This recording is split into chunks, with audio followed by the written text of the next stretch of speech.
Hi, this is Liz Waitakis. I'm the executive director of Docomomo US, and you're listening to US Modernist Radio. Mama don't allow no architecture around here. Mama don't allow no architecture around here.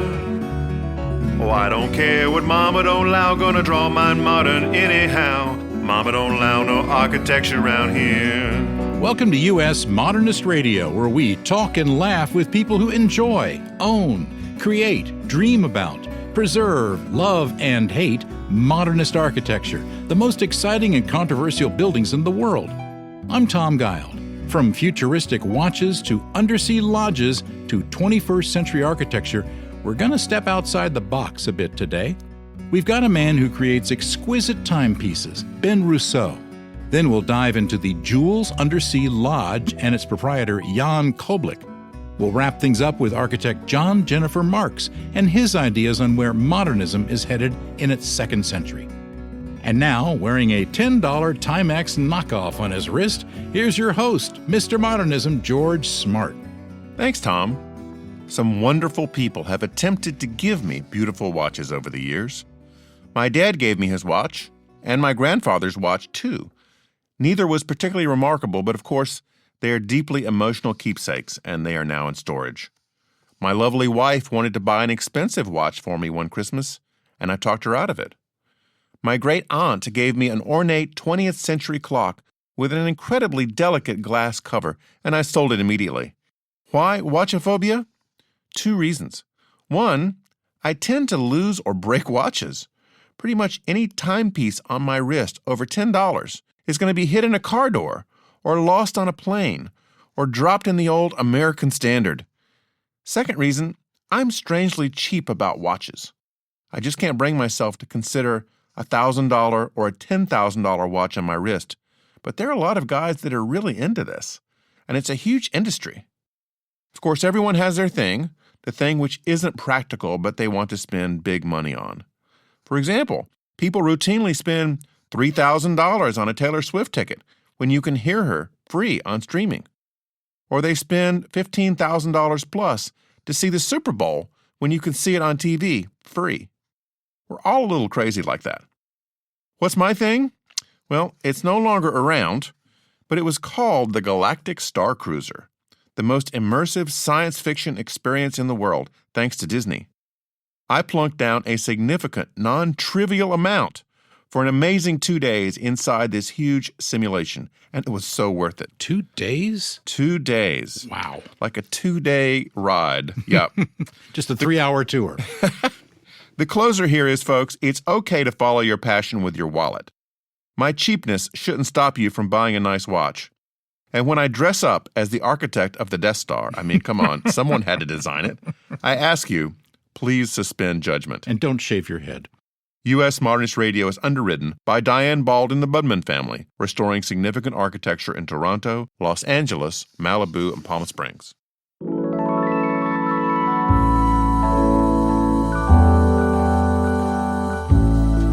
Ben Rousseau is founder of Ben Rousseau Design, with over 20 years of experience creating bespoke installations for architects, developers, and luxury clients. He's an award-winning light artist and product designer whose work has been showcased at the Victoria and Albert Museum, the Grand Palais, the London Olympics, and the Ice Hotel. He is also the creator of Tempest Timepieces, which we'll talk about later. Welcome, Ben. Thank you so much, George. How are you? I am doing fine, and I want to start out by asking you, what is your favorite chess move? I understand you're quite the player.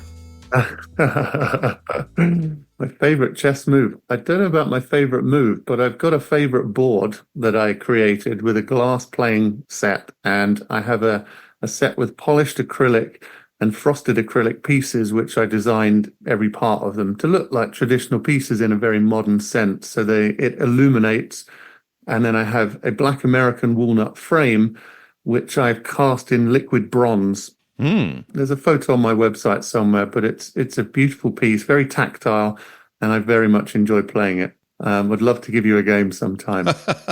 I am a terrible player, just a fan of it. I was very much into it growing up. About the time that I was watching, I was wondering if you've ever seen a 3-dimensional chess set like for Star Trek. You know what? Mine is three-dimensional, but it's still on a 2D playing field. I created my pieces in a 3D software and actually created a 3D playing surface in the software just for something really fun to change the dynamics of the game. And so it still feels familiar, but it's a different playing surface. So I'm very into adjustments on these classic games and classic bits of design, putting a spin on it in a different sense. So I'd love to see the one you're talking about, though. It's on all the old Star Trek series you can see on TV. And I can see how this could be extended to, say, 3D checkers or 3D backgammon. Absolutely. And certainly in these beautiful materials that you've been making these boards out of. When you and I talked before the program, we talked that you are a longtime admirer of George Nelson. Tell me about that. Yeah, I'm a big fan of mechanical timepieces and design in general from the 60s. And I love the way that those timepieces have a unique identity where they're playful, but they're also graphic, and they have a nice kind of identity to them. So that era of design is just something I'm very fond of. And I think it looks as good as it was created in the 60s, 70s as they are now. I don't have any pieces, but they're actually I had one on my Christmas list, but sadly I didn't get the one I wanted. We are recording this interview with Ben over Zoom. So what I can see that you can't is behind him on this background is a beautiful clock on the wall of a mid-century modern house. But the clock looks like it could be from the future, yet still blends in with the futuristic optimism of the house. So how do you come up with those designs to fit in with mid-century living?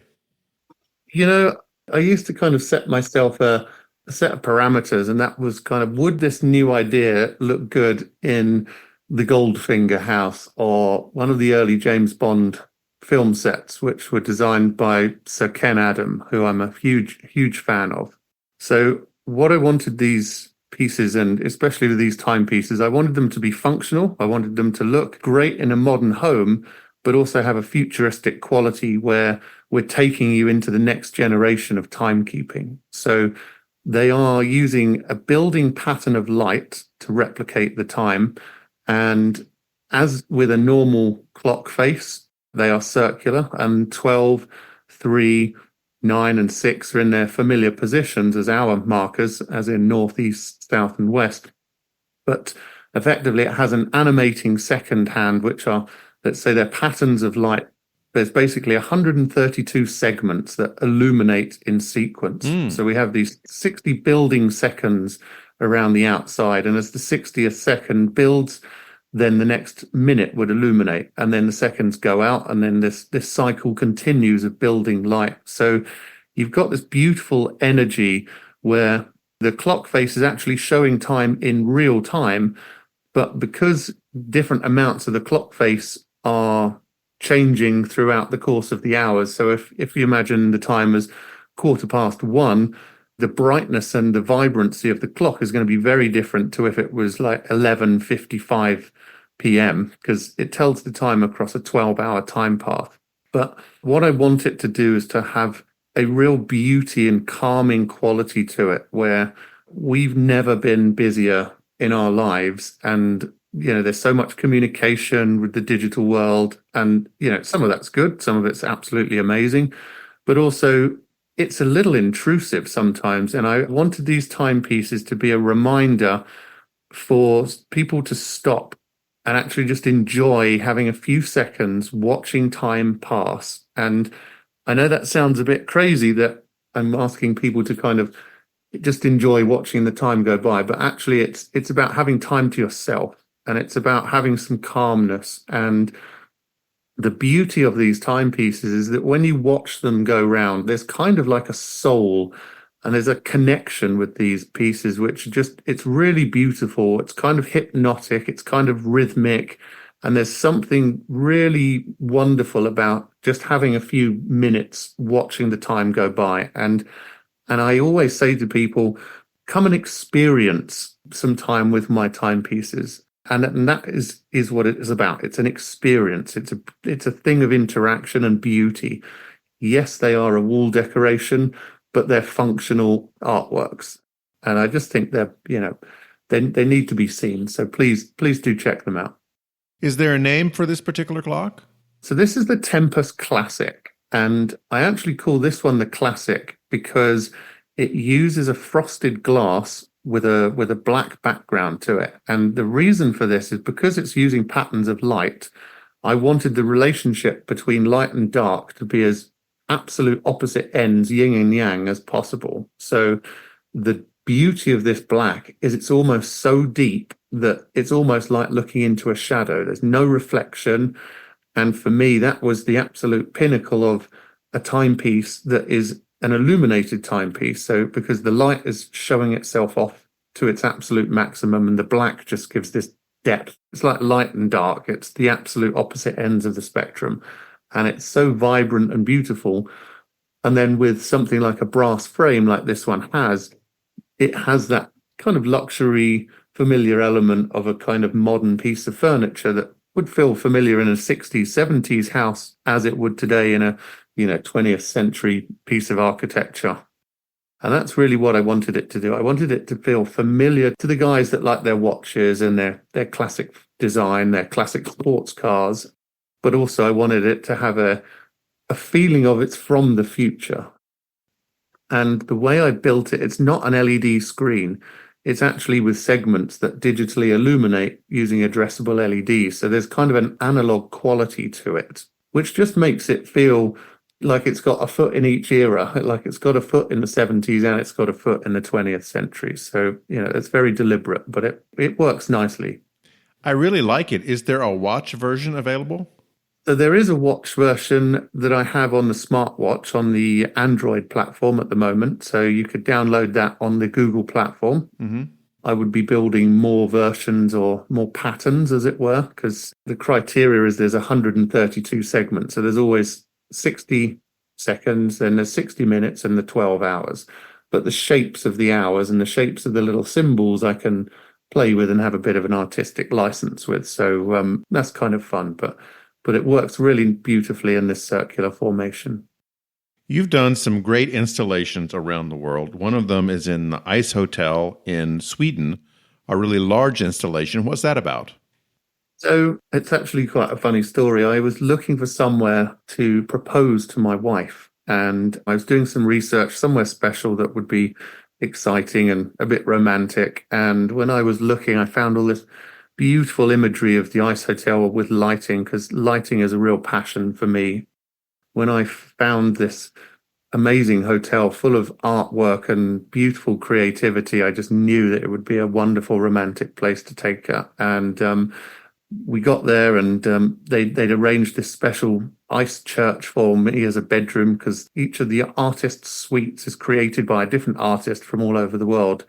And I just fell in love with the whole concept. The place is absolutely beautiful. It's a place called Jukkasjärvi, which is about 200 kilometers up into the Arctic Circle in northern Sweden.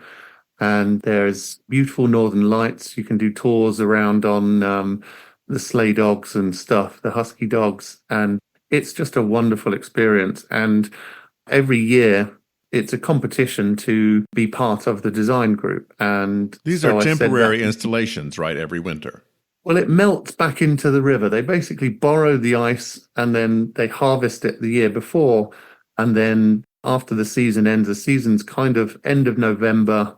Really, the hotel is open December till kind of end of March time. So it kind of starts melting away April. But it's a really beautiful, surreal experience to see it all melting. Every room is designed by different artists from all over the world. There's a church, there's a bar, there's a lounge. There is some warm accommodation as well, so that it's not all but it's in the ice. And it's built on the riverbank. It's -8. Wow. And it doesn't feel that cold when you're inside, but sometimes the wind chill can be like -40, -50 outside. It's been absolutely freezing. But that first year, I made it my mission to be involved, and I submitted some designs for a room the following year, and they chose my work. And I was lucky enough to go out with a good friend of mine, Jay Drew, and we built my design. And it was a lovely experience to then take my wife back out and stay in the room that I'd then created. So it was kind of a romantic story. I'm a bit of a romantic at heart. So wonderful. Yeah. And you're a big James Bond fan. You mentioned that. And certainly the James Bond villain houses lend themselves well to the kinds of timepieces you would have putting together. I would imagine you would want to have some sort of timepiece that would shoot lasers out of it. There you go. To knock off henchmen, as the villains are wont to do. That's it. Well, something like a mesmerizing timepiece that, as you kind of stare, it captures you and then you can't leave its gaze. And, yes. And then you can get locked up or whatever happens to you. Maybe it's those girls that come out with the fluffy bras and stuff and hopefully save you from falling into one of those shark-infested swimming pools that they have. But yes, I think the bikini girls were the ones that beat up Sean Connery in Diamonds Are Forever at the Elrod house. That is exactly right. I was just going to say, which is actually one of my favorites. I'm a big fan of that. And Palm Springs, actually. Palm Springs is a wonderful place. It really is a lot of fun to go and explore, especially as an Englishman who's interested in this era of design, to explore Southern California and go and visit that all the wonderful houses. It's a lot of fun. I really recommend it. What's next coming up for you? What's in the pipeline? So with the timepieces, because they're quite modern and there's something in my work that I want to be proud of as a designer with sustainability, and I'm experimenting with materials. So we've got one version I'm doing is using a sugar and PLA. So it's basically like a recycled plastic with sugar, so that it's clear and has this beautiful, very interesting light diffusing quality to it, but it has the accuracy of 3D printing. Now also, because I like sometimes the materials that I use to be able to block out the light. Sometimes, being able to control how light is masked sometimes is actually equally as important as materials that can actually absorb and transmit light. So we're working with some 3D printed hemp and actually 3D printed wood. And that's a really exciting area of work. I'm a keen surfer. I spend time up in the mountains snowboarding. I'm, a keen enthusiast of spending time in nature, and, seeing rubbish and mess everywhere, it breaks my heart. So if there's a means to be able to do something with these materials and give them a second life, I'm all for that. So it's very much about taking some of my creations into a more sustainable field and actually have some fun experimenting with new technologies and just learning. Not even so much learning, but actually, the capabilities and restrictions of these materials, and actually having fun with these wonderful machines that still allow us to create a very precise end result. Because precision and repeating patterns are something you'll see very often in my work. You can learn more about Ben at benrousseau.com. That's BenRousseau.com. Thanks for talking with me, Ben. Thank you ever so much, George. It's been a lot of fun. That was George with designer Ben Rousseau. Next, we're diving deep, literally, to learn what it's like to live and work beneath the ocean.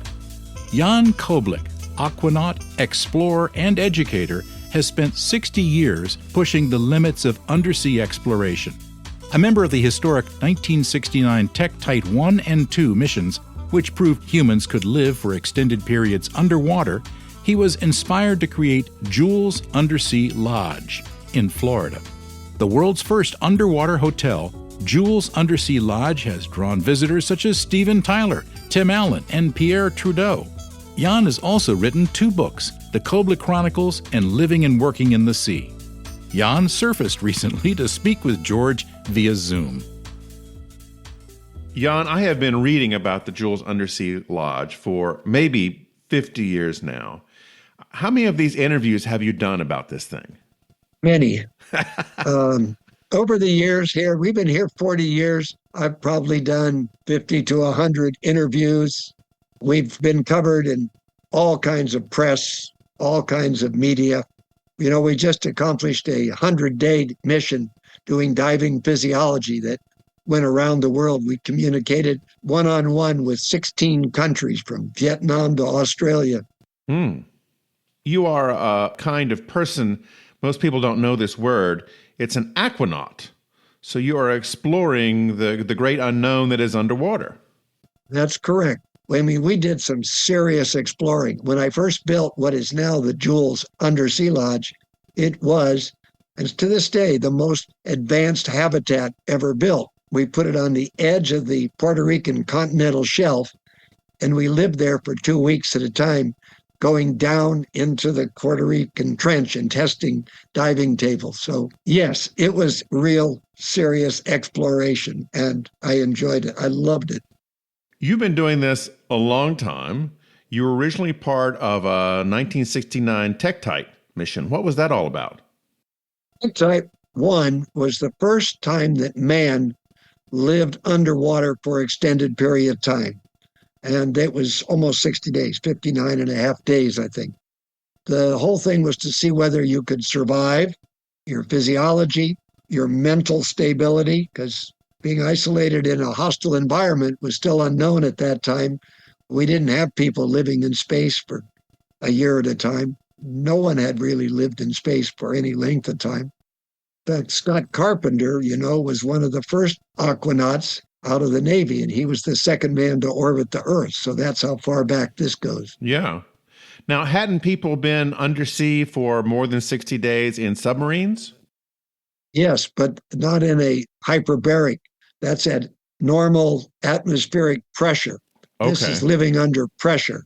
And if you go to the surface, you die. It's different. I guess in a submarine, if you go to surface, you die too. The submarine's not with you, but that's the difference. These Tektite missions, they help frame your quest to build your own facility. How do you go about building an underwater space? I mean, the construction process has to just be very different. Well, Tektite was built by General Electric Company. It was really to simulate a space program, a 60-day space program. Mm-hmm. And it had a number of really poorly thought through engineering problems for undersea. And at a meeting one night, having dinner with GE, I mentioned this fact, and they never talked to me again. They did not want to hear about the things that didn't work. And I felt that there was a better way to build a habitat that would be inexpensive to operate. It wouldn't need 30 or 40 Navy divers. You do it with 5 or 6, and that you could explore the continental shelf down to about 600 feet simply by having a movable habitat, which Tektite was not. And I went out to Hawaii and looked at a habitat that they had called Aegir. And it was really advanced. They were diving deep. But I saw a lot of problems with it. And those problems were basically everything on these habitats was exposed to the environment, meaning it could be corroded, it could be damaged. And I said, I need to build a habitat that eliminates those problems. Hence, we designed what is now the Undersea Hotel and was built in Palm Beach, Florida by Perry Oceanographics. And basically, the entire habitat is in a barge, a floating barge that I've towed from Puerto Rico to Miami behind a small boat, a 60-foot boat. It's a commercial barge, and the habitat and all of its functions are inside the barge. So they're protected from corrosion, from algal blooms, from the buildup of clams and all kinds of critters, and damage from the surface. And it's been working now for 53 years, 54 years. So people go down there obviously by strapping on a scuba tank, but when they get there, what is the hotel like? How many rooms are there? Is there somebody taking your luggage at the door? How does this work underwater? You swim into the moon pool. It's like swimming up from the bottom of a swimming pool, small swimming pool. It's about 5 by 6. And normally there's somebody there to greet you and help you out of the water with your tanks. The habitat is not a hotel. It is really a rebuilt research lodge. And we try to emphasize that. Is it comfortable? Yes. Is it a 5-star hotel? No, it's not. But you're living in history and you're one of the few people to live underwater and be under pressure for more than 24 hours, you become an aquanaut. And that's the definition that we made up. There was no definition of how do you become an aquanaut. It's 24 hours or more. Once you get into the lodge, why, there's a shower, a nice warm water shower. You dry off, you can put on your clothes or wear a robe and go into it's 2 bedrooms. They sleep, one's a double bed, one's a single bed above, like a bunk. So you can sleep 3 people if it's a family or a bunch of kids. We've had up to 6 or 7 people when they were a family down there. The kitchen, there's a microwave and a coffee maker, and we bring the meals down in a waterproof box. Okay. And the depth of it, how far down are you?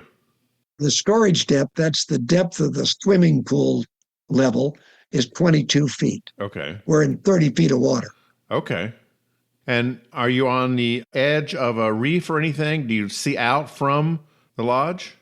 No, we own a lagoon that's open to the ocean. The manatees come in there. It's full of fish. It's full of clams and oysters, but it's not the open sea. And it's not a reef. Although we have seahorses in there, which are very unusual. Yeah. People love to see these little seahorses. Yeah, I don't think I've ever seen a real seahorse. I remember years ago when I was growing up, on the back of comic books, they would say you could send off for sea monkeys, which turned out to be just brine shrimp. Brine shrimp, yes. You've had some famous people visit the lodge. Steven Tyler, Tim Allen, Pierre Trudeau, a bunch of folks like that. I imagine you get quite a guest list from all over the world. Buzz Aldrin, many astronauts. We ran a lot of astronaut programs. Buzz is still on my board of advisors for one of my nonprofits, my archaeology nonprofit foundation. Okay. Wow, Buzz Aldrin. He was just the man during that time. Well, he's quite an individual. We've been diving buddies for about 30 years. Yeah. Now, interesting facts. You have been special assistant to the governor of the Virgin Islands, and you have been special advisor to the governor of Puerto Rico. I imagine lots of the countries there in the Caribbean would be wanting your advice on how to promote tourism, promote preservation, all of those things. Interestingly enough, the ocean has been abandoned by anybody with any real interest. And recognizing that is why I started the Marine Lab education program, which is my marine education school. We have over 6,000 students a year that come from 32 different states and Europe to attend our programs every year. And then 3 years ago, I started a Caribbean Teacher Initiative. Now, here's where I could use some help.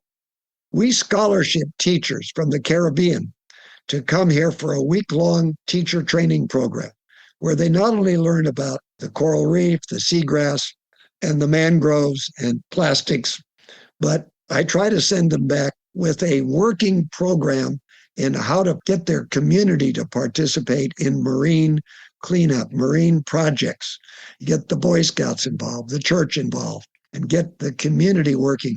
Because the only reason I started a marine education program 40 years ago was because I got tired of preaching to doctors and congressmen and senators, and then they'd be assassinated or they'd be kicked out of their job or they'd die or they'd lose the election. I mean, remember, this goes back now 60 years. I got a lot of those. You've got a lot of track record there, yeah. We've got to get to the young people, and they have to grow up to be the lawyers and the congressmen and the senators. So when you say something about the ocean and marine environment, they go, I went to Marine Lab, and you're right. We've got to support that. We have over 200,000 kids out there, and about 5% of those kids get into the marine industry in one way or another. Everything from being a naval architect to being a maritime attorney to being a teacher or an ocean engineer or even being an outboard motor repairman. But they were influenced by their stay here at Marine Lab. There are two imminent threats I want to talk to you about. One is the sea of plastics that's in the ocean. And secondly, of course, the rising temperature with climate change. I've seen reports about that plastic island. It's something the size of Mississippi or the size of Texas or something that is circulating in the Pacific Ocean, right? Is that really that big a thing? Before we got on this call, one of my staff called me and said, "Did you see the report? 90% of all the fish being caught now have plastic residue in them. 90%. And the reefs are gone. The coral reefs are dead. There's probably only 20% left throughout the Caribbean, not just in the Keys." Is that from the plastics or the temperature rise? That was temperature. Okay. There are two things, temperature and pollution, nitrates in the water. So how do we get rid of these plastic islands that are floating around? Are there any technologies that can start to do away with those, or? There are several projects that are trying to clean up large plastic.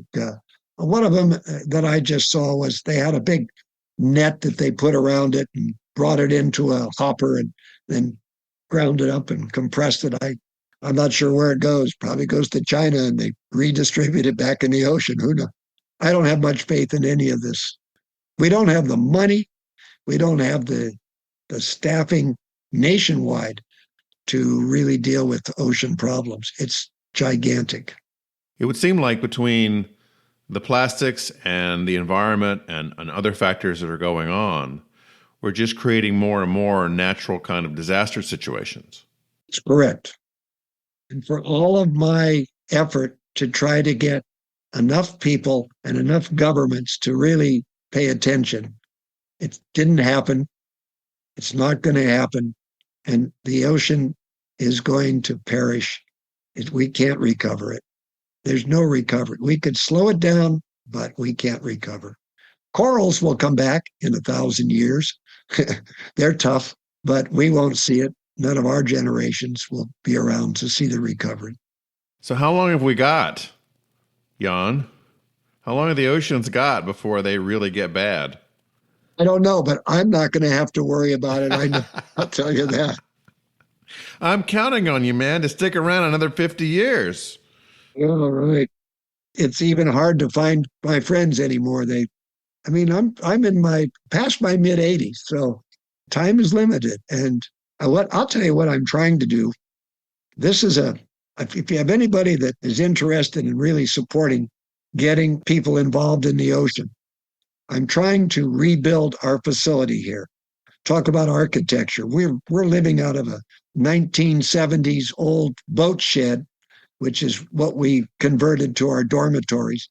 And if we were hit by anything that hit like it did this year in northern Florida, we'd be out of business forever. So we've put together a capital campaign. We have had the architects design a gorgeous hurricane-strong building that'll last so that my operation here with the kids will continue well after I'm gone. And we've had very little success in getting any real support for that. But if it doesn't happen in a day, we're done after 50 years of trying to make this happen. Do you have a website people can go to and donate to this cause? Absolutely. The Marine Lab, one word, .org. It tells about all of our education programs and what we're doing. And the other website, the Marine Lab site covers this too in a bit, but we have two websites. You realize that Marine Resource Development Foundation is the nonprofit foundation. Marine Lab is a division, my education division. I mean, we still do research, and I consult a lot on research activities, especially archaeology. We've done a huge amount of archaeology.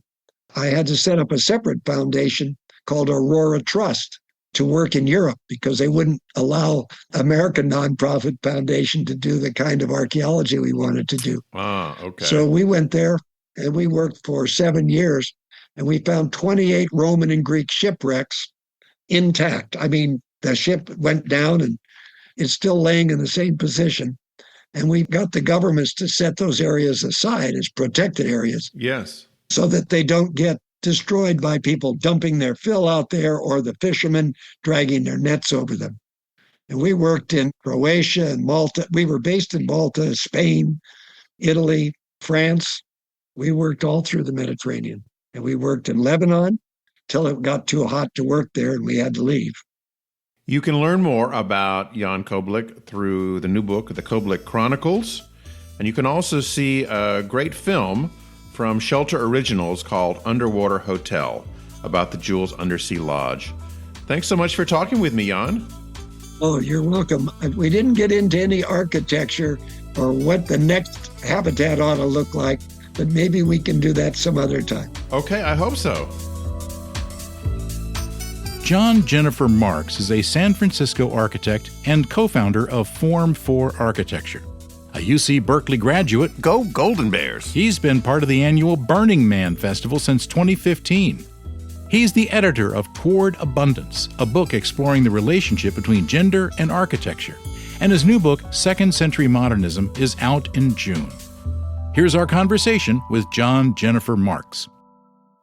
John, I'm really excited about your new book, Second Century Modernism, where you look at where modernism needs to head. And you've also drawn a line here by establishing really when modernism began. And you're saying it began around 1919 with Walter Gropius starting the Bauhaus. Tell me more. Yeah, so at the time I'd been working with Pierluigi Serenino and writing about emotional meaning and writing about the kind of issues that modernism had. And we started thinking there's the first century of modernism. And the date is always a tricky thing. Where do you tag that to? So we thought the institution of the Bauhaus, which I think not only do architects recognize, but many non-architects recognize the Bauhaus as an art movement and an architecture movement, as a shift. Prior to that, it kind of felt like people were working on things. It was preparing for it to kind of have that credential of a school like the Bauhaus. You could trace it back decades before that, I suppose, if you wanted to. But we thought it was a good place, and it was also convenient. We were writing in 2019 of it being 100 years. The exhibit at the Venice Biennale was in 2018. And I also did an advocacy monograph called The Absurdity of Beauty with the Architectural Review in 2018. So that's the nexus of where we started. Okay. What are some of the highlights? What are modernism's greatest hits for its 100-plus year run? Well, the thing is with modernism, there's so much to love. I mean, there's so many aspects, not only in architecture, but, in philosophy and in culture that modernism brought us. And one of those things, I think, is the idea of the individual and the group in balance together with each other. And so you get a number of extraordinary, heroic pieces of architecture that come out of that. In the United States, you've got the Saarinen, you've got Frank Lloyd Wright, you've got, it depends on where you draw the line with, like the Venturis and things like that, Richard Meyer. And then these corporate firms that are able to take that, and in some cases, in Cohn Pedersen Fox's case or in SOM's case, elevate it to a level of high elegance. And there are just so many iconic works that are so inspiring that come out of that. I think the thing for me is there's a moment, and I think it's really mid-century modernism where modernism hit its crescendo. And I think it's sort of struggled since then. But mid-century modern is an identifiable kind of basket of styles that just every time I see a good mid-century modern house or building, there's an excitement there. And I think that it got there and it just sort of started to trail off. When was that approximately? Well, I do peg that to two things that happened in 1966. And one of them architects know, which is the publication of Complexity and Contradiction in Architecture. And the other one, which you might not expect, we do talk a little bit about in the book, is the Temptations made a song famous called Beauty is Only Skin Deep. Ah, okay. And I think what happened was that song, I was a young child, not quite in high school in 1966. I think I was 8 years old, actually, to tell the truth. But by the time that culture made its way to the Midwest where I was living, pre-internet, this was the culture I grew up in, was this beauty is only skin deep. And I think it opened up worlds. It's like inner beauty, other forms of beauty, and also the rise of sort of a rationalism and a thought process kind of in opposition to a creative process. And so the common culture result of that was we all wore unisex clothes and things were kind of boring, to tell you the truth.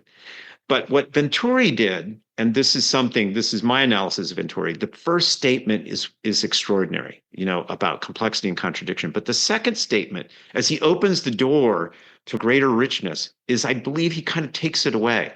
And in essence, he says, only design with your mind, don't design with your heart. Now, I don't think he actually said that in the sense that he may even say, I didn't mean that.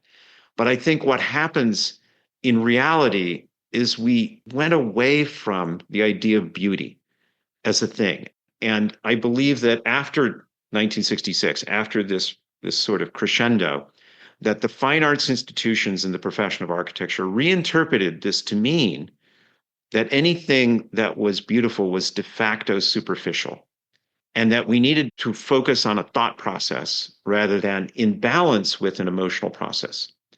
Now, the architects that go to the World Architecture Festival, the architects that win awards internationally, they still have that emotion inside of them. They still express that through their work.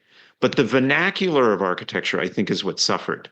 The average building, the average mid-century building in Los Angeles is still a remarkable thing. But post that, I think that it's just become this sort of non-poetic minimalism or non-poetic brutalism. And to me, the poetic aspect is what's important.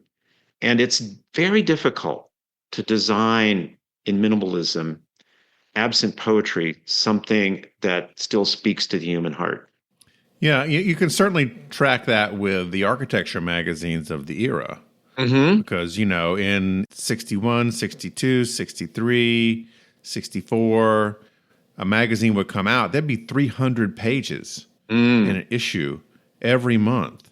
Of just really striking and interesting and beautiful astounding work. works. Yeah. And then you could fast forward to 1975, and you've got 60 pages, maybe, and not nearly as inspiring as before. Yeah. And the thing for me is, like Gary said, 98% of what architects build or design is pure blank. And I think that was shit. I think that was shit. It was shit. Yes. and I think he's talking about the vernacular. So the thing for me is when I talk about these issues of what modernism might do, how it might rebalance itself, I talk about the vernacular, because the work that I see people doing that gets published in Arch Daily and at the, in some of the other publications is very lyrical, the introduction of the computer and the fluidity and the gracefulness, but it's not translating into the vernacular, the thing that average people live in. So vernacular just means local, essentially, doesn't it? Well, what it is if you've got a Tuscan style, right? Yeah. 50 years ago, when architects still sort of would deign to design in that style, let's say, I think your average architect, because of the visual history and memory that they have of that style, could draw a very handsome Tuscan building. And part of that was because the style had been refined over centuries. It was identifiable. It was something that was inherently graceful and had a certain, proportional elegance to it. Minimalism doesn't give you that. It doesn't give you anything to hold on to if you're not the brilliant designer. So for me, the thing is Tuscan, it created a vernacular. And what I mean by vernacular is that any architect could pick it up. So you're saying vernacular means language? It means language, yes. Okay. A vernacular language. So the thing is that modernism, I've heard people say modernism never created a vernacular. So you've got the great works of Tuscan design, let's say, or Gothic design, to pick a style, and then it translates out into common design. And I'm a committed, what I call a committed modernist. Now, what does modernism really mean is another whole question. But a committed modernist, I don't want to go backwards. I do love designing in old traditional styles, but my heart is wanting to have a modernism of humanity and a modernism of the heart, and pushing us towards that. And maybe not in the same way that Heatherwick's doing it, but I have a kinship with Heatherwick saying we can do better.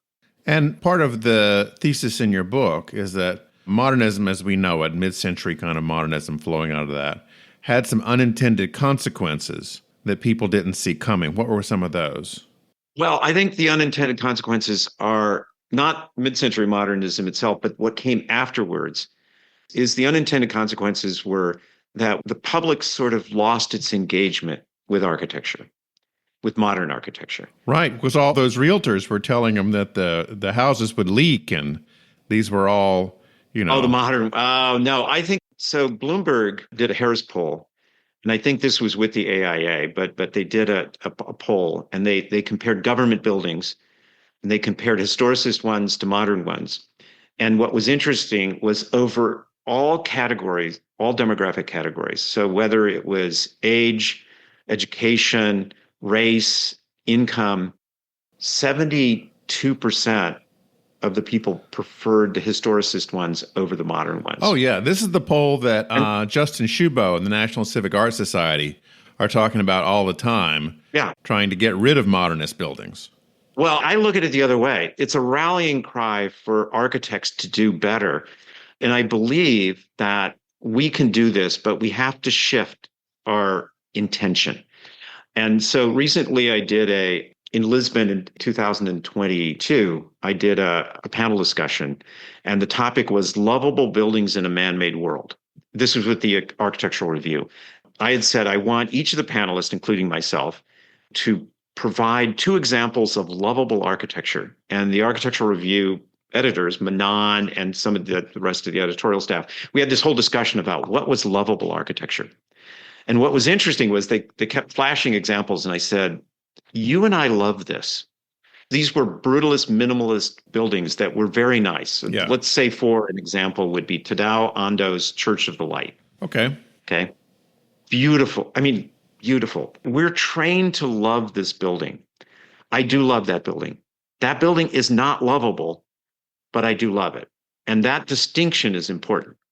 It's an acquired taste, and it's provocative and it's profound, but provocative, profound, and poetic do not always equal lovable. Okay. And I think that the general public needs a little love. Now, I was using love provocatively because I'd rather say humane and delightful and other words, but you need to be a little provocative to get people to change and pay attention a little bit. So what happened was we didn't get anywhere on examples we would show to people as examples of lovable, because on the other hand, you could go to Gaudí. And I think Gaudí is definitely lovable, but I don't think it's got the rigor and the discipline that modernism adds value with. But that's a whole different issue, like where you draw the line on lovability. But what happened was the AR said, we're going to meet in a week, so you go away, come up with a definition of lovable for us, because obviously we can't agree on what it is, so you need to do that. And then we'll meet in a week, and then we'll talk about how we roll out this invitation to people to come join the panel discussion. So I come back in a week, and they said in that very kind of London-esque way, so John, we seem to have missed your email with your definition of lovable. Did something happen? And I said, no, I do have a definition of lovable, but I'm not going to share it. And they were sort of taken aback by that a little bit. And I said, there's a reason, though. I believe, in thinking about this in the last week, that lovability is an intention. It's not a style.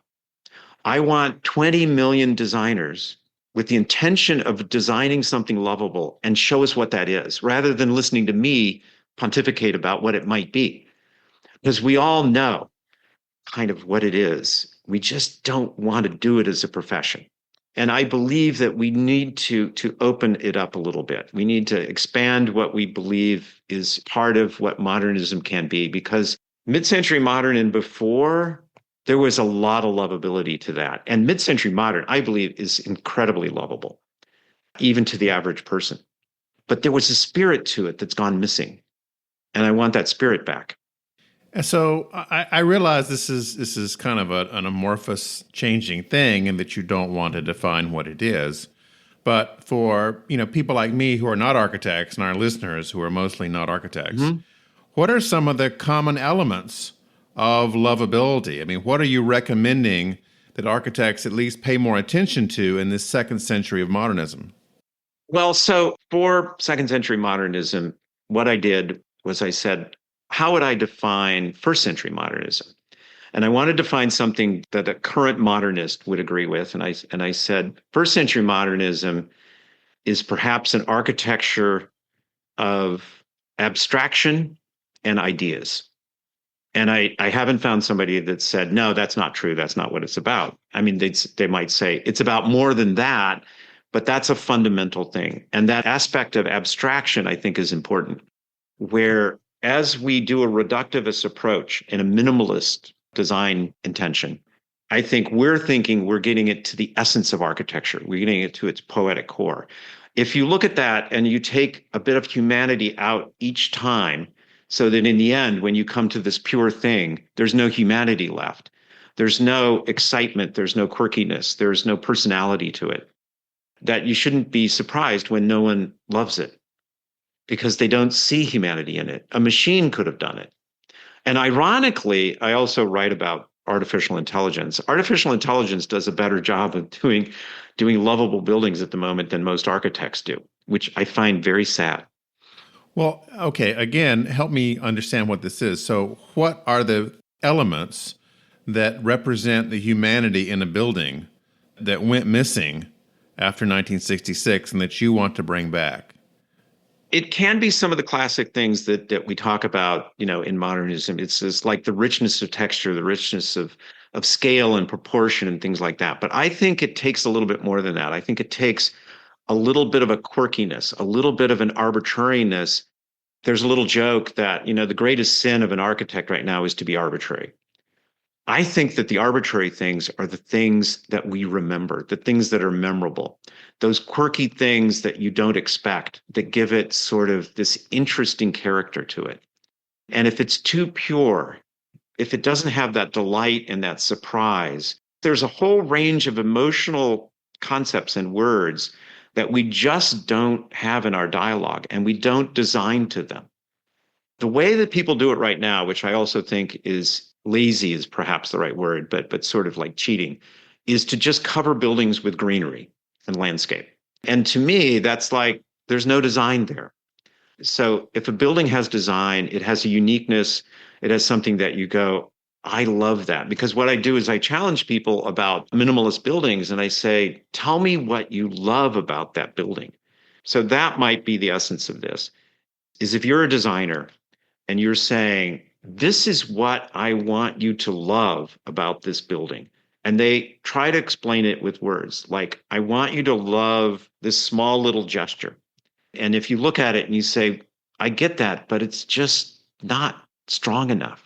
It's too subtle. It's too minimalist for me to really love. Like, is that all you have for me to love? Okay. And so it's like, what is that thing that you're trying to design to that could be lovable? Let's try this from another angle because Yeah. I'm kind of dumb. I'm just not getting what this is. So I'm trying to work through it as well because it's a very elusive thing. It's just like to tell people what it is other than to say that it's an intention. Yeah. So give me an example. Is there a building today or in the last decade that you think meets that criteria? Oh, today or the last decade. I mean, I think the easiest ones are either mid-century modern buildings or Frank Lloyd Wright was very good at this without going to the lyricism of Gaudí, right? Because if you go all the way back to Gaudí, it gets a little cartoonish and a little Disneylandish. But Frank Lloyd Wright had a gracefulness and a rigor. Yeah, but he's to his 1959. I'm talking about last 10, 15 years. I know. What building has met the criteria that you've just described about that intention? Oh, that's an excellent question. I think on one level, a number of Calatrava buildings do that. Okay. But they do that through a sense of awe. And that's one way to create lovability in the sense of a strong emotional connection to a design. Like the Oculus in New York. Would you say that would be an example? Yeah, I would say that so there you might take lovable and stretch it to also include, dramatic and exciting. And it's sort of an iconic building. Not that all buildings need to be iconic. So that's one of the things about Calatrava is his buildings are so overly iconic that he has been criticized in the past for only doing icons. But I think they are memorable. They are emotionally engaging. They use proportion and scale, and he uses natural form, which actually is a quite effective way to create sort of an engagement with people, is to use natural forms. but not to use them, to the point that it becomes Disneylandish. Right. Are there any other buildings that come to mind besides Calatrava's? Are there any? Yes. So it's good because it takes me a little while to remember and warm up, because what will happen is you'll see a pattern. I love the work of MAD architects. Okay. Of Mao. They're out of China. China. Okay. I think it's Mao Zedong or Ma Zedong. And then also Zaha's work prior to Patrick Schumacher, because Patrick Schumacher is into parametric design, which I think takes the heart out of the design again. And Zaha had this beautiful lyricism to her work. She could draw a curve that would just melt your heart. So she does that. And I'm picking people that do these curvaceous. Yes. And that's my personal preference. So there are other people, I think, that achieve a poetic elegance that can be lovable, which could be people like Herzog and Demurian. Diller and Scafito can do this sometimes as well. But the hope is, though, that these are the people that are extraordinary designers doing extraordinary work. I've seen a lot of things that have come out of China recently that have this elegance and a refinement, but also both a cleverness and an excitement to it, an emotional engagement to it. What do you say to the average architect who is never going to get a commission like Calatrava or Hadid or Frank Gehry, who, feels lucky to get a $40 million building in their town? Yes. How do you help these people out? Okay, so I think, again, it goes back to intention. And if you are going to try to have some element of the building be lovable, be emotionally engaging, what would that element be? So it doesn't have to be a big thing. In traditional architecture, sometimes it was just the doorway. The doorway had a heart to it. The doorway had detail to it. The rest of the building was relatively plain, but there was something about it, that one element, that just drew you to love that particular building. And now the thing is, with a lot of modern architecture, you can barely tell where the entry is. It just happens to be a window wall with a handle on it. And there's nothing unique. There's nothing special. It's very well composed. Everything lines up. But where's the heart? And it doesn't have to be expensive.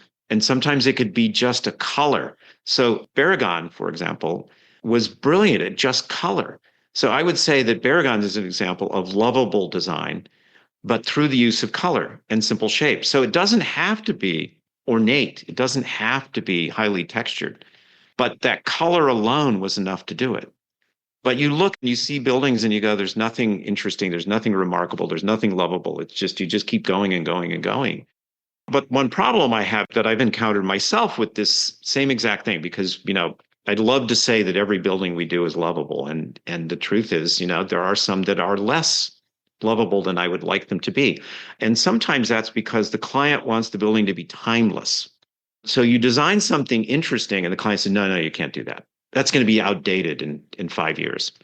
And I think that's another sad aspect, that they want the building to be so generic, it has no life to it.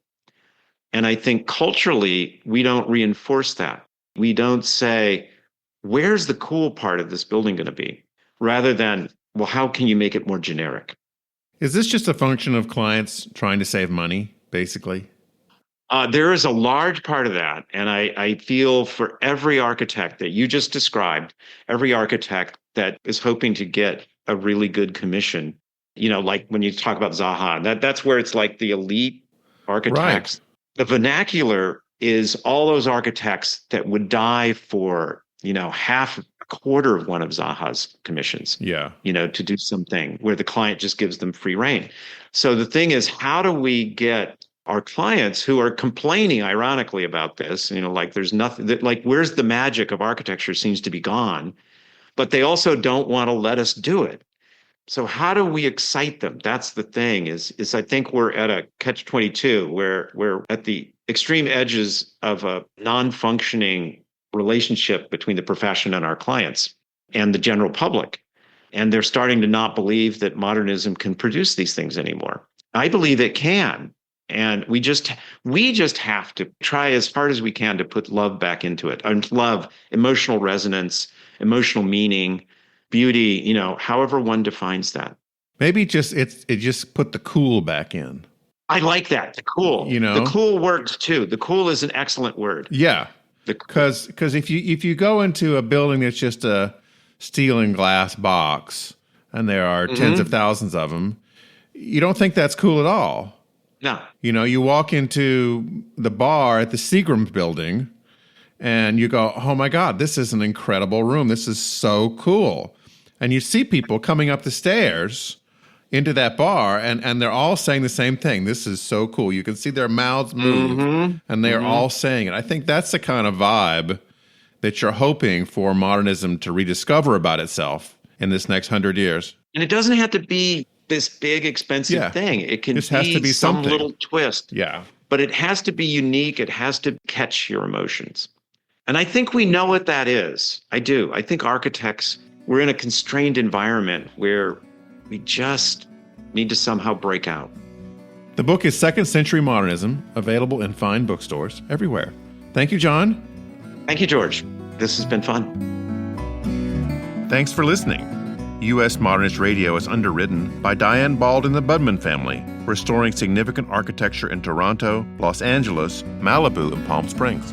Visit usmodernist.org's massive archives to listen to past shows, discover documentation of 25,000 significant modernist houses, and access 5 million pages of classic 20th century architecture magazines. U.S. Modernist Radio is produced by Soundtracks Recording Studios in Raleigh, North Carolina. Our theme song was performed by George Smart and Robinson Earl, with guest research by Bobby Morris. Timely is her middle name, or it could be Timex. Really? U.S. Modernist Radio is a production of Modernist Archive Incorporated, a nonprofit educational archive for the documentation, preservation, and promotion of modernist residential design. I'm Tom Guild. George and I'll be back soon with another timely edition of U.S. Modernist Radio.